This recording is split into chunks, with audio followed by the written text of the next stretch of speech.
From storyflo, this is your daily audio brief. It's Jessica, August 26th. 10 stories from overnight sourcing first, takes second. Let's get into it. First, from the Hindu top, 7 killed, 9 Chinese workers missing in Russia gas complex fire. The fire, which broke out on Tuesday, August 25, was extinguished, the plant's press service said. Next, second, from Straits Times, 6 Chinese nationals among 7 killed in Russian gas plant fire. Moscow, 6 Chinese nationals were killed and 9 more are missing after a fire broke out at a gas chemical complex in Russia's far eastern Amur region, the plant said on Aug 26. A total of 7 people died, and 152 people were treated for injuries, including 36 who were rushed to hospitals, the plant said on the Telegram messaging app on Aug 26. The fire, which broke out on Aug 25, was extinguished, it added. An emergency services plane had arrived to transport the injured to other hospitals in Russia. Up next, third, from Bloomberg top, Trump prepares next move as Canada trade war spirals video. And then, fourth, from the Dispatch, Trump's trade war with Canada is not about Canada. Turn any article into a podcast. Upgrade now to start listening. Members can share articles with friends and family to bypass the paywall. The leaders in Iran will agree to nothing. The leaders in Canada could agree to anything and it would not be enough. What should be understood is that the latter is, to some considerable degree, a consequence of the former. Poor Canada has been geopolitically upgraded from afterthought to distraction. Our polite friends to the north were better off when we USA-type Americans had forgotten they were there. Next, Russia is escalating hybrid attacks and Europe has no answer. Russia is increasing hybrid attacks like cyber strikes, armed drones,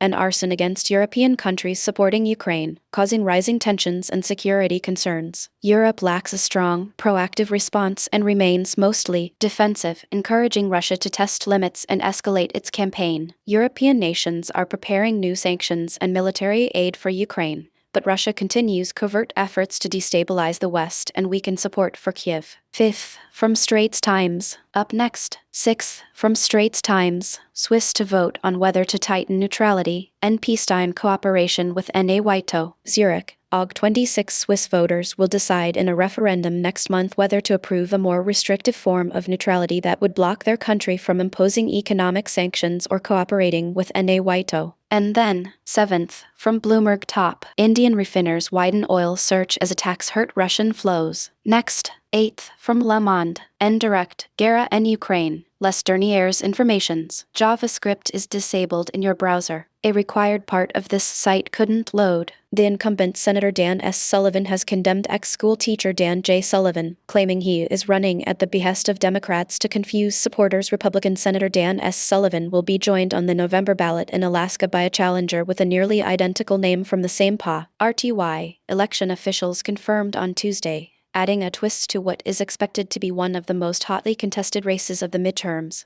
This may be due to a browser extension, network issues, or browser settings. Please check your connection, disable any ad blockers, or try using a different browser. Up next, ninth, from the Guardian World, 2 Dan Sullivans to appear on Alaska's U.S. Senate ballot in November's midterm elections. And then, 10th, from Bloomberg top, Alibaba rallies as Jack Ma backs record share sale. The China Show 8/26/2026. Bloomberg, the China Show is your definitive source for news and analysis on the world's second biggest economy. From politics and policy to tech and trends, Yvonne Mann and David Ingles give global investors unique insight, delivering in-depth discussions with the newsmakers who matter. Source, Bloomberg, that's the day. Want this every morning? It's free. Set up your own feed at storyflo.com.